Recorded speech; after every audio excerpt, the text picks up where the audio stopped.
Atos dos Apóstolos, capítulo de número 12. Vamos continuar ouvindo essa voz do nosso que não erra, não falha, não tem confusão, que direciona. Oh, aleluia. Tem direção de Deus para a tua vida essa noite. Só quem crê, diga glória a Deus, por favor. Aleluia. Seja, aí, começou as santas manifestações. Atos dos Apóstolos, capítulo de número 12. Atos dos Apóstolos, capítulo de número 12.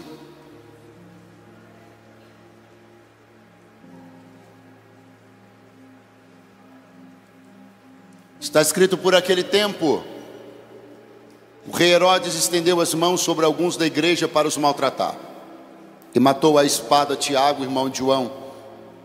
E vendo que isso agradara aos judeus, continuou mandando prender também a Pedro. E eram os dias dos asmos.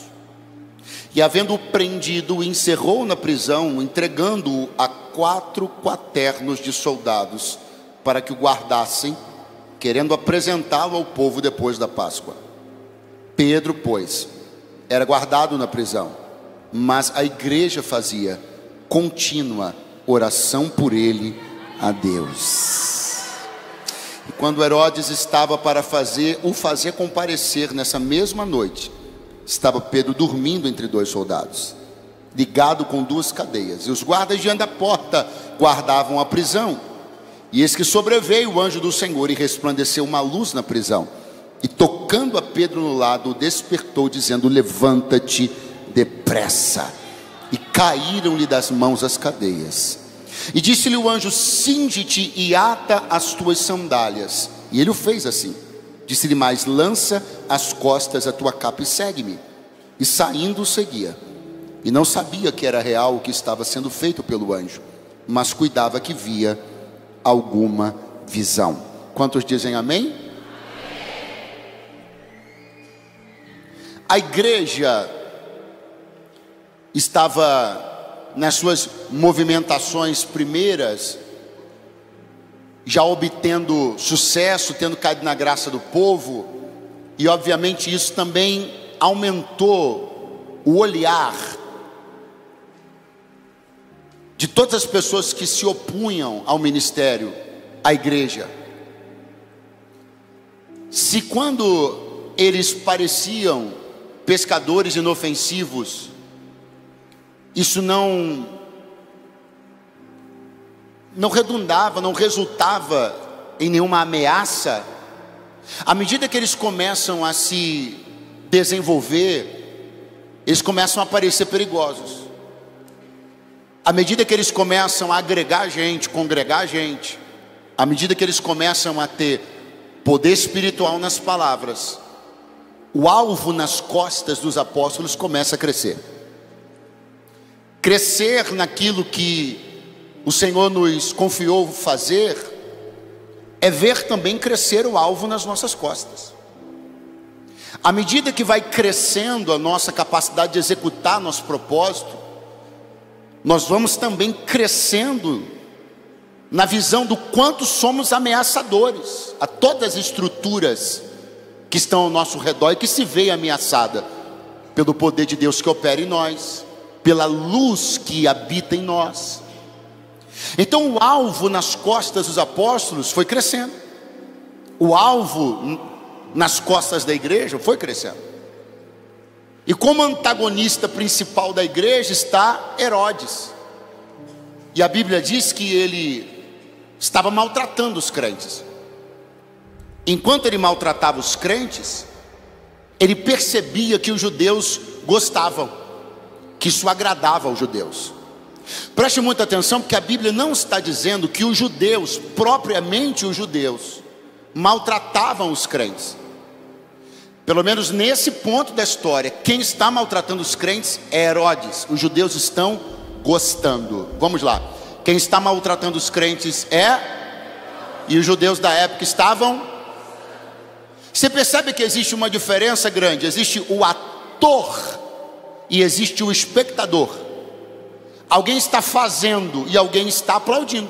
Alguém está fazendo, alguém está gostando. Só que não tenha dúvida do que vou lhe dizer. Ambos ambos, estão sob o olhar muito criterioso e atencioso de Deus. Porque não é apenas quem propriamente faz, quem propriamente põe as mãos, mas também quem aplaude, quem gosta, quem se diverte. É muitíssimo perigoso agir, seja em que lado for, seja como um executor dos maus tratos ou da perseguição à igreja, seja como um espectador que se alegra com isso.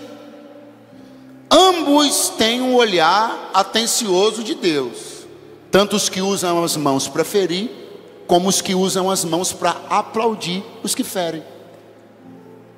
Mas quando isso começa a acontecer e Herodes percebe que isso cai do gosto dos religiosos, diz a Bíblia uma palavra que me preocupa, e eu quero chamar a sua atenção para ela. Diz a Bíblia assim, e continuou.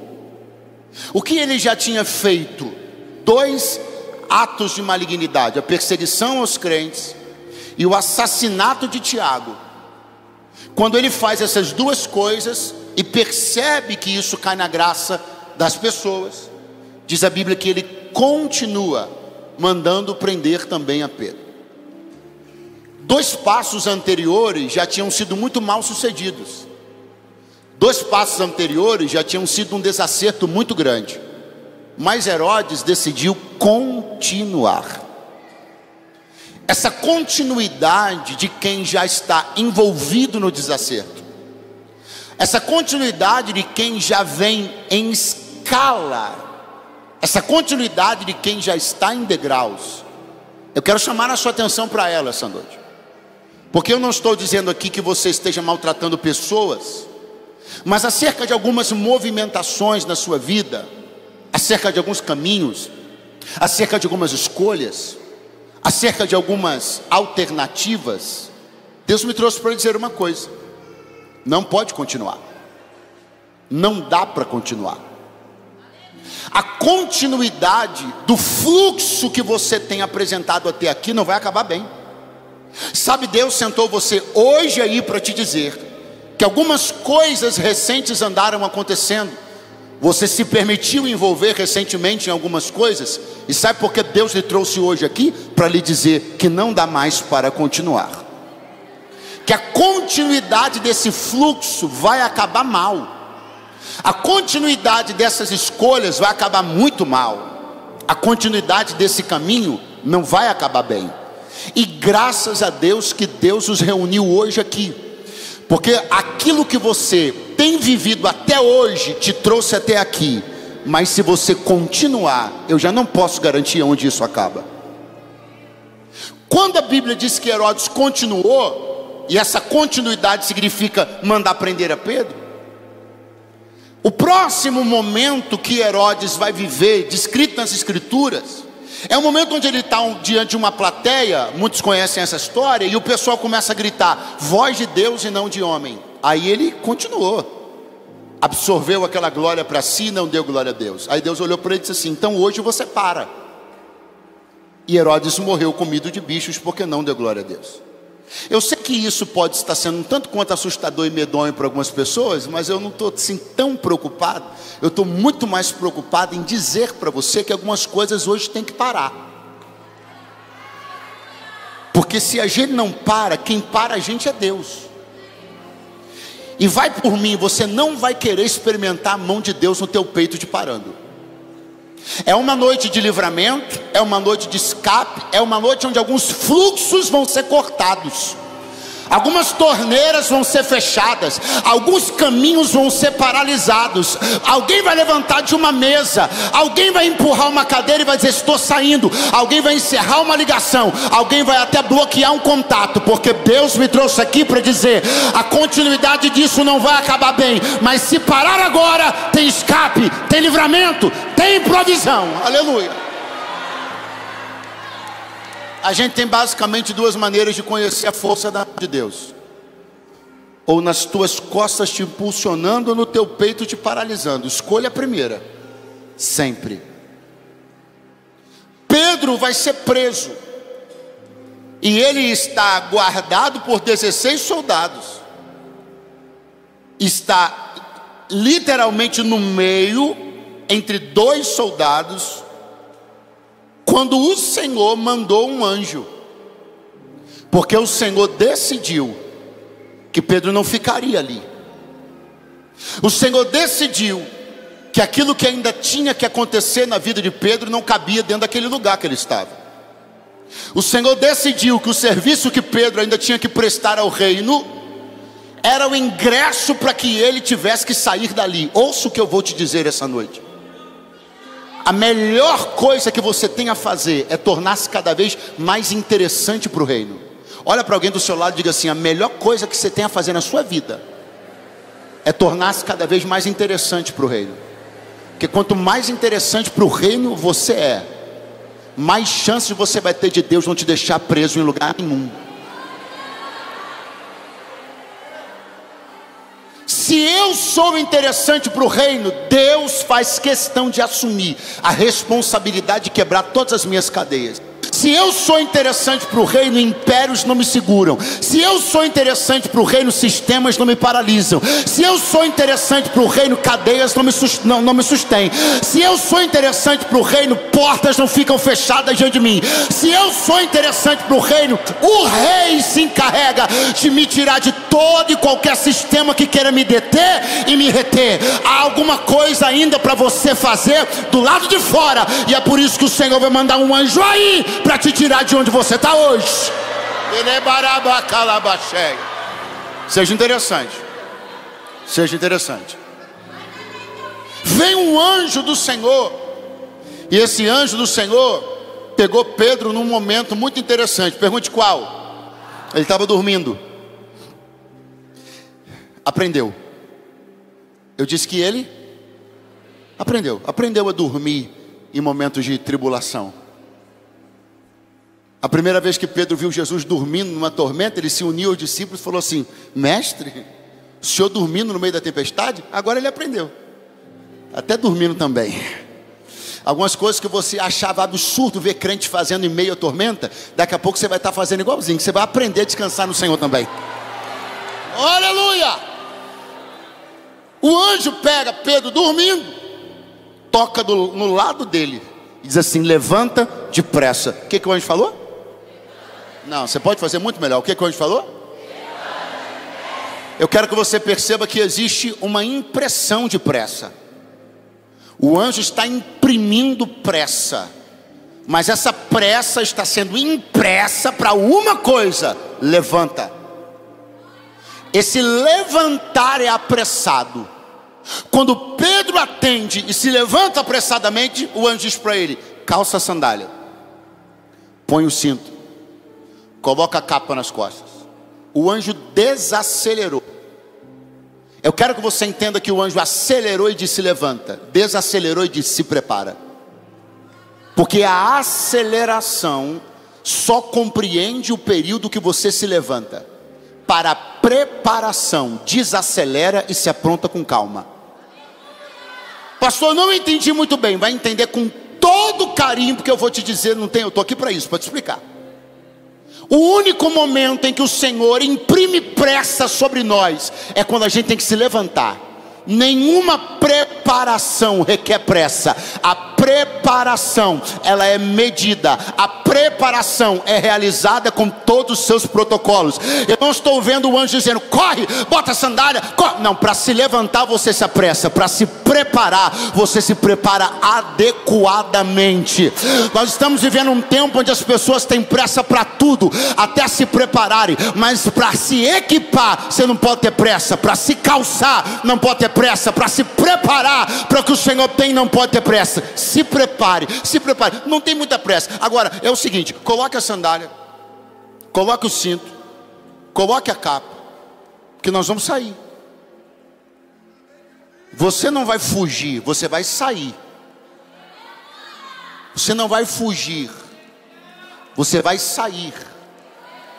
Eu vou repetir: você não vai fugir, você vai sair. Deus não propõe nem promove fuga.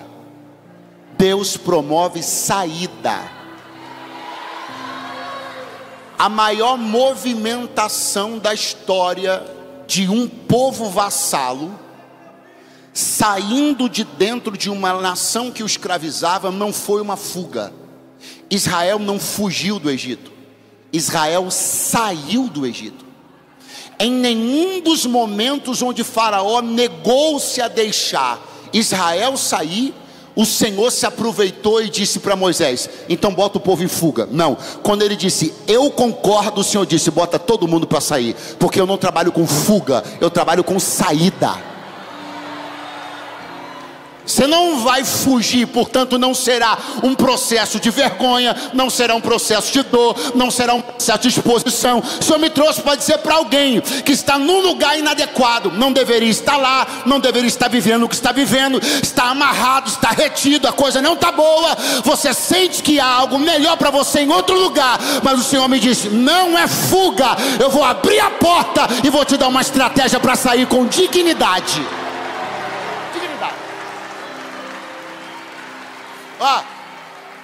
Pastor, quero uma prova que não é fuga. Vou te dar. Se você faz uma evacuação apressada, a gente ouve isso, né? Direto. Instruções que vêm dos tripulantes da aeronave. Se a cabine perder... Não, numa evacuação de emergência, saia deixando para trás todos os seus pertences. Uma evacuação de emergência não pressupõe você ter condição de ir lá, pegar a sua mochila. Meu MacBook vai ficar para trás. Mas o anjo falou para ele: pega a sandália. Sandália sua não vai ficar aqui dentro, bota no pé. Pega a capa, bota nas costas. Não vai ficar nada que é teu dentro desse sistema. Tira a tua capa. Pega a mão de alguém que está do teu lado, diga para ele: vai ser uma saída e vai ser com tudo. Do Êxodo a Atos, Deus só faz saída sem deixar nada para trás. O povo de Israel saiu sem deixar uma unha no Egito, e Pedro saiu levando capa, cinto e sandália. Você também vai sair sem deixar nada para trás. Aleluia!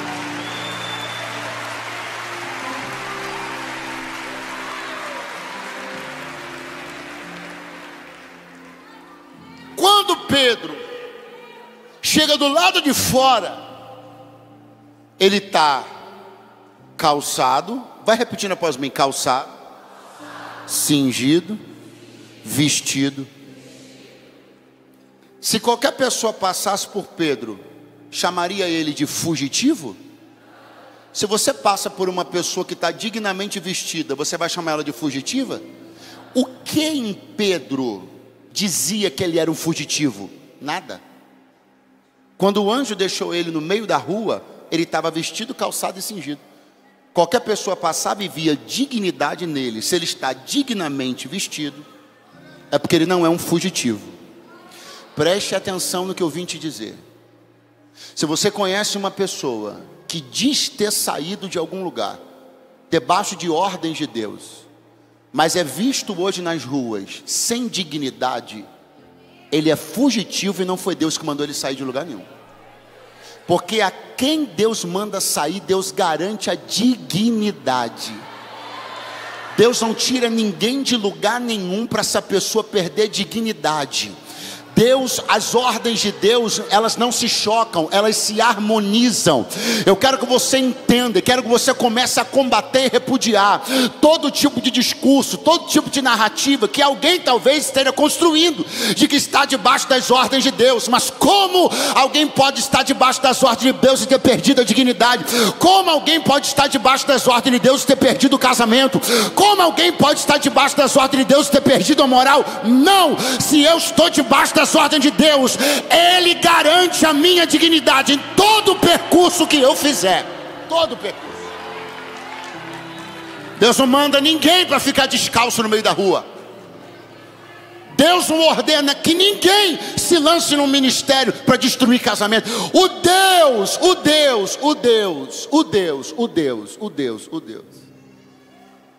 diante de quem duas pessoas se comprometem no altar até que a morte os separe, não pode ser o mesmo Deus que envolve um numa missão, que o faz abandonar sua casa e destruir sua família.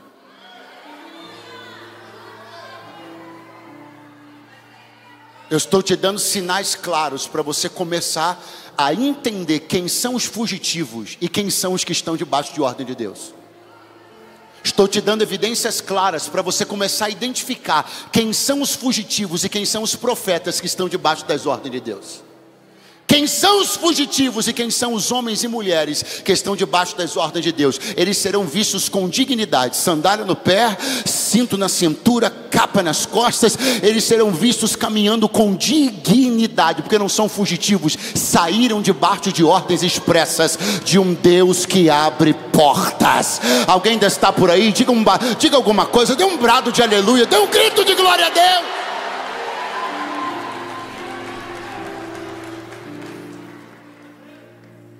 Quando Pedro foi deixado pelo anjo, ele toma uma decisão na mesma hora. Não foi o anjo quem disse para ele fazer isso. Ele sabia que era o que tinha a fazer. Quando ele se viu livre, repete comigo, quando ele se viu livre. Pergunte, o que ele fez? Foi para a igreja. A igreja estava reunida orando por ele. Diga-se de passagem que a igreja estava em contínua oração. Continuada a oração. Eu gosto disso aqui, só para te lembrar que o texto disse que Herodes vinha numa escala de maldades contínua. O texto bíblico diz que Herodes continuava. A maldade de Herodes continua, mas a igreja continuava Eu tenho uma coisa muito séria para te falar. Se o mal continua, por que você parou? Se as ameaças contra a sua família são contínuas, por que você parou de cobrir a tua casa com súplica? Só existe uma ferramenta eficaz contra um mal que continua: uma igreja que continua orando. Não tem outro jeito. O Senhor me trouxe para te dizer: se continuam as ameaças contra teu nome, contra tua moral, porque você parou de vigiar? Você não pode parar, você tem que continuar. É contínua oração, contínua súplica, contínua vigilância, porque do lado de lá há um mal cujo fluxo não para, mas do lado de cá há uma igreja cujo fluxo de oração não para também. Oh, glória! Chacoalha a pessoa que está do teu lado e fala para ele: você não pode parar não. O mal continua investindo, então continua orando. O mal continua investindo contra o teu casamento, então continua cobrindo a tua aliança no Senhor. O mal continua investindo contra os teus filhos, então continue educando-os no temor do Senhor. Você não pode parar. Não para.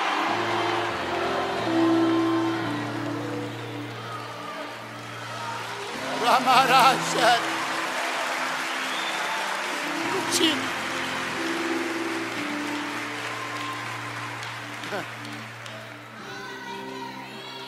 E o apóstolo Pedro, quando se viu livre, disse: eu vou para a igreja.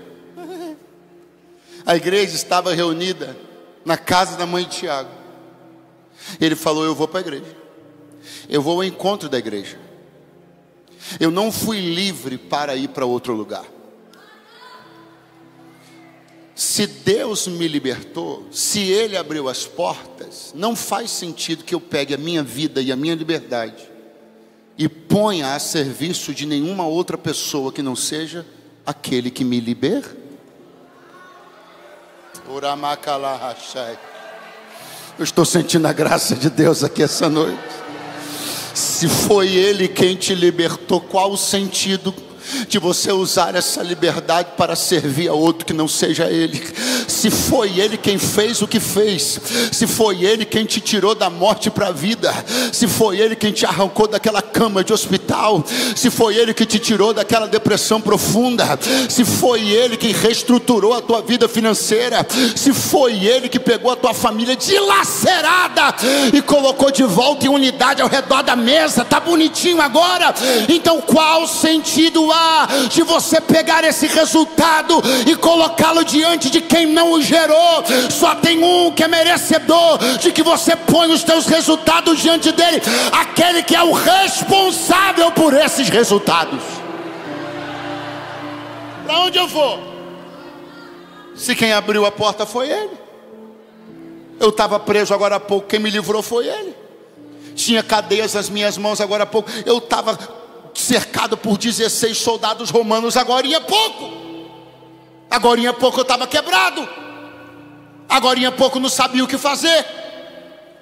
Agora há pouco era chuveiro ligado e lágrima rolando. Então o que eu vou fazer nessa noite de quarta-feira? Eu vou para a igreja. Agora há pouco eu estava preso. Se estou livre na quarta, é para casa daquele que me libertou que eu vou. Quem veio para cá porque entende que não tinha alternativa melhor para essa noite de quarta-feira? Só quem é livre, levanta a mão no terceiro andar, abre a tua boca e solta um brado de aleluia.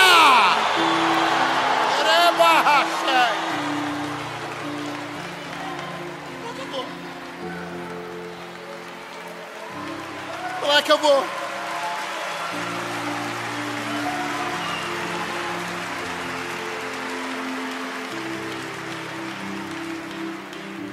Por que Pedro foi direto para a igreja? Pergunte por quê? Porque ele era coluna da igreja. A Bíblia assim aponta o apóstolo Pedro, coluna da igreja. Se ele é uma coluna da igreja, não há outro lugar que faça sentido ele estar senão na... Você entende por que Deus tirou Pedro da prisão? Porque ele era coluna da... Se você é coluna da igreja, você não pode se prestar a sustentar nada que diga respeito a um império que não é de Deus. Vou repetir. Por que Pedro não pode ficar na prisão? Porque ele é uma coluna. Onde ele fica, ele oferece força, sustentação. Você nem percebeu, mas bastou você chegar num determinado lugar e as coisas começaram a converger na sua direção. Por quê? Porque você é coluna. Você tem espírito de liderança. E você nem percebeu, mas alguns sistemas estão se aproveitando da coluna que você é. Você nem percebeu, mas alguns impérios querem mesmo que você continue lá, porque eles querem usar sua força, seu recurso e sua liderança. Mas eu vejo o Senhor olhando para a cadeia de Herodes e dizendo assim: Herodes, você não vai usar a minha coluna para sustentar o teu sistema. Eu vou te... A coluna é minha, quem forjou fui eu, quem levantou fui eu, quem deu graça fui eu. Ela não ficará para teu uso, Herodes. Você não vai apresentá-la depois da Páscoa diante de ninguém. Não vai fazer graça com a minha coluna. Ela não serve a você, ela serve a minha igreja.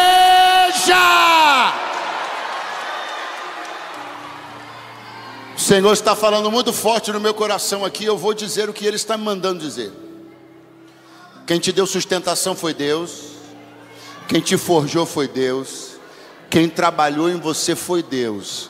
Então não pense que Deus vai ficar de braços cruzados vendo você emprestar força, recurso, energia e sabedoria para outro reino que não é dele. Não pense que Deus vai ficar de braços cruzados vendo você prestar força, energia, sabedoria, relacionamentos, coisas que Deus desenvolveu em você para o reino dele, e você, sem perceber, está se fazendo útil a outras estruturas que não glorificam ao nome do Senhor. E Deus está me dizendo: engrenagem minha não faz outra máquina rodar. Engrenagem, eu estou sentindo a graça dele pesada aqui, hein? Engrenagem minha não vai fazer outra máquina rodar. Gente minha não vai ser aliada de outro sistema. O reino para o qual você foi designado é o reino de Deus. Aqui você funciona, aqui você flui, aqui o nome do Senhor é glorificado. Não vai ser lá, vai ser aqui. Quem diz amém por isso?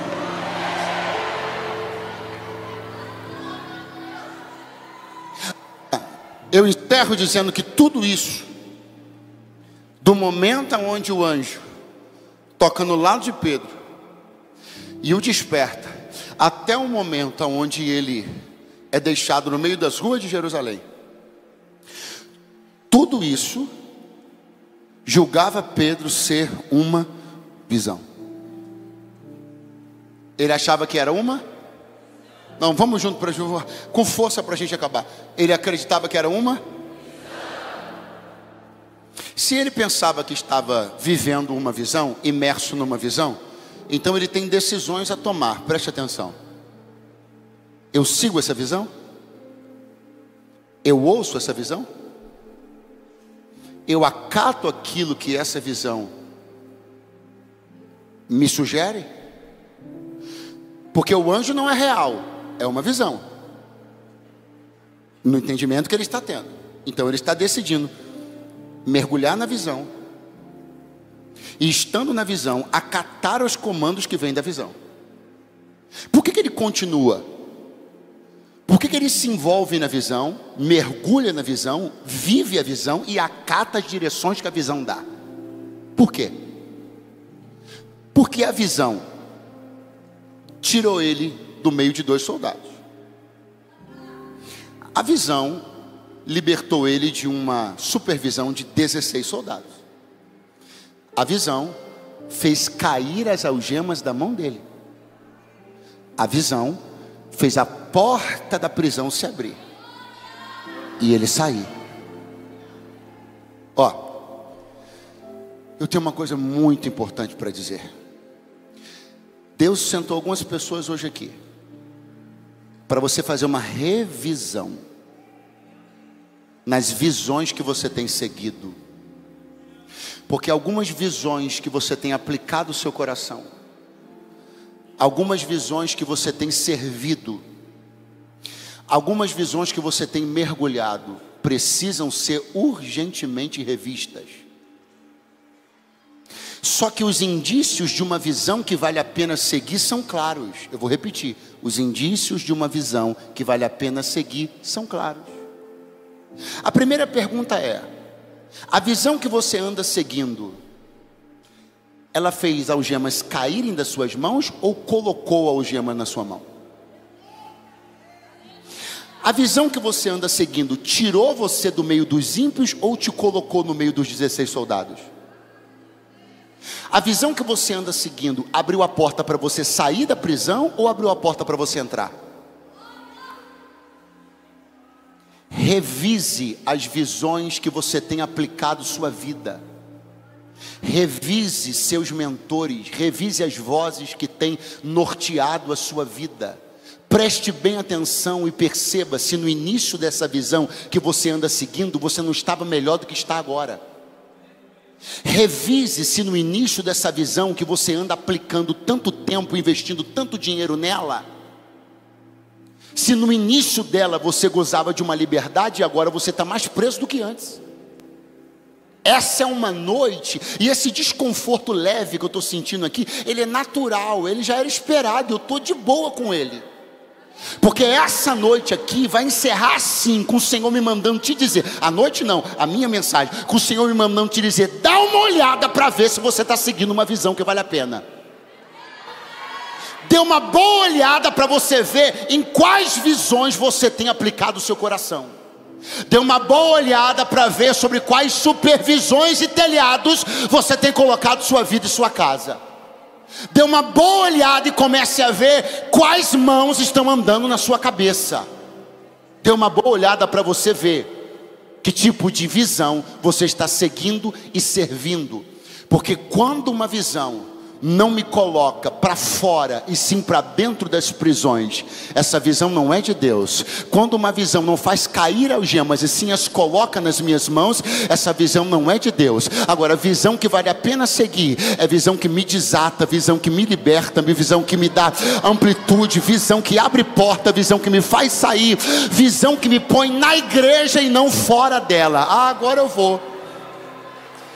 vou entrar com o maior prazer, é 1 minuto só.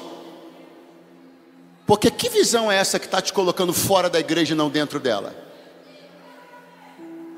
Porque a visão que Pedro julgava ter, terminou levando ele para onde? Muito fraco, para onde? Fraco demais, para onde? Então ouça uma coisa que eu vim aqui de Deus te dizer.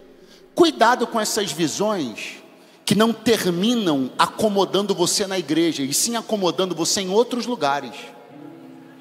Cuidado com essas visões que não têm a pretensão de desembocar aqui dentro da igreja.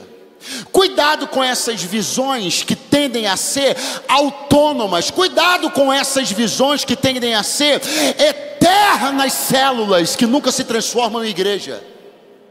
Cuidado com essas visões que são mais um tipo de escravidão profética do que um tipo de condução para a igreja. Cuidado com essas visões que muito mais são visões de gurus espirituais do que visões de gente que quer te ver abençoado na igreja. Deus me trouxe aqui para ser uma coisa muito séria. Cuidado com as visões que você tem submetido sua família. Cuidado com as visões para as quais você tem submetido a sua casa. Toda visão que não converge para o reino é uma visão que precisa ser discutida e revista. Toda visão que não redunda no reino, se não parar aqui, se não terminar aqui, se não for a respeito do reino e do rei, é uma visão questionável. Se for não desembocar aqui, se não for pelo reino e pelo rei, pode servir para negócios, pode servir para performance pessoal, mas não tem nada a ver com espiritualidade. Eu preciso dizer uma coisa muito séria para você. Se redunda em negócio, então é sobre negócio. Se redunda em performance emocional, então é sobre performance emocional. Agora, se é espiritual, tem que trazer para cá. Não é levar para debaixo de asa de guru espiritual, é trazer para cá. Não é levar para debaixo de papinhas eternas na boca, não, é trazer para cá. Para a escola daqueles que só se submetem, aqueles que querem ser do reino. Você está no lugar certo, porque a visão te trouxe para a igreja. Quem tem coragem de dizer um glória a Deus? Quem tem coragem de dizer um aleluia? Fica de pé do teu lugar, porque a visão que você está seguindo te trouxe para o lugar certo. Não traz para cá. Não pode ser uma visão que te alimenta continuamente e nunca te traz para cá. Não pode ser uma visão que te liga individualmente a alguém, a um mentor, a um profeta, mas nunca te traz para cá. Não pode ser uma visão que eternamente te faz se sentir como uma criança que precisa de um tutor espiritual e que nunca te traz para cá para você amadurecer e crescer. Eu quero dar glória a Deus, porque a visão que você seguiu te trouxe para o lugar certo essa noite. Dá uma olhadinha para o seu vizinho e diga: você seguiu a visão certa essa noite. E ela te trouxe para o lugar certinho. Vem Paulo, vem Paulo. Hoje você está na casa de Deus. Hoje você está no reino do céu. E o Senhor me trouxe para dizer: eu vou fazer você romper com estruturas que estão te aprisionando. Eu vou dar você poder para você se levantar de lugares que eu não quero mais que você permaneça. Eu estou enviando anjos. Aqui nessa igreja, em qualquer igreja saudável, não se adora anjo, não se cultua anjo, mas se crê na existência real dos anjos, que são ministros de Deus a favor daqueles que temem no Senhor. E o Senhor me trouxe para dizer: eu estou enviando anjos para despertar gente, para sair de lugares que você não pode continuar. Estruturas vão ser balançadas, cadeias vão cair no chão, grilhões vão quebrar, soldados vão perder, e o Senhor vai tirar você, vai tirar você.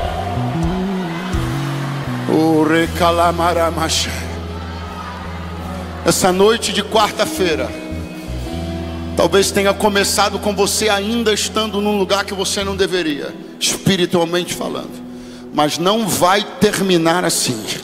Ainda antes que essa noite de quarta termine, o Senhor com mão forte vai arrancar gente de algumas estruturas que você não pode continuar servindo.